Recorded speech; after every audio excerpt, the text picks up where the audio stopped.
Yusek, ito pong Mhm.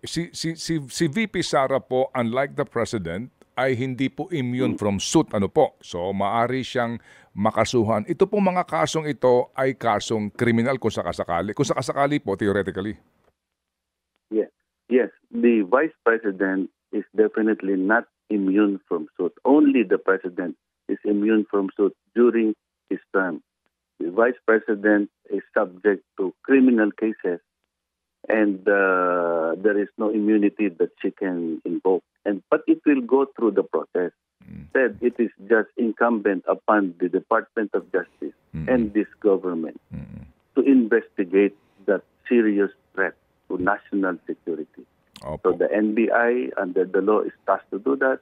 The Secretary of Justice has given instructions for the NBI to investigate who is this person referred to by the Vice President as the assassin already engaged and who agreed to take on the job. So, kailangan po man-neutralize natin yung tao na yan. Dahil hindi po natin alam ang interpretasyon niya. Kung ang ibang intindi niya doon sa utos ng Vice Presidente at gawin niya po ang masamang balak na yan. Nasaktan ng Vice Presidente in a different manner, naapi ang Vice Presidente in a different manner, nagsimpatiya siya, hindi niya naintindihan na hindi pa pala dapat gawin yun. A threat is a threat. It cannot be taken lightly. Opo. Kasi baka nga may mangyari sa kanya na kung sino man ang may gawa at i-execute ng taong yon ang sinasabi na pagkasunduan nila. Yan po ang kaisipan ng gobyerno po dito, Yusek. Oo. Pero Ted, isipin mo, sino ba naman yung tao na yon? Nagkaintindihan ba sila ng mabuti? Paano kung iba ang interpretasyon nga niya at gawin niya yan? You can imagine who is the beneficiary if the president's life is taken. Opo. So you have to understand the context that this cannot be just stated by a sitting vice president. Even in a fury of anger, you cannot choose these words.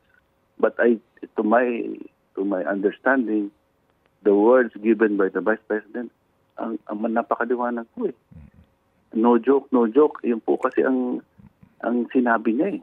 At pumayag po siya. As if, hindi na po theoretical eh. If you review the video, and we have reviewed it several times, he already commenced the act of engaging a person, an assassin, to do this criminal act of killing the chief executive, the House Speaker, and the First Lady. So people have to be accountable for this event.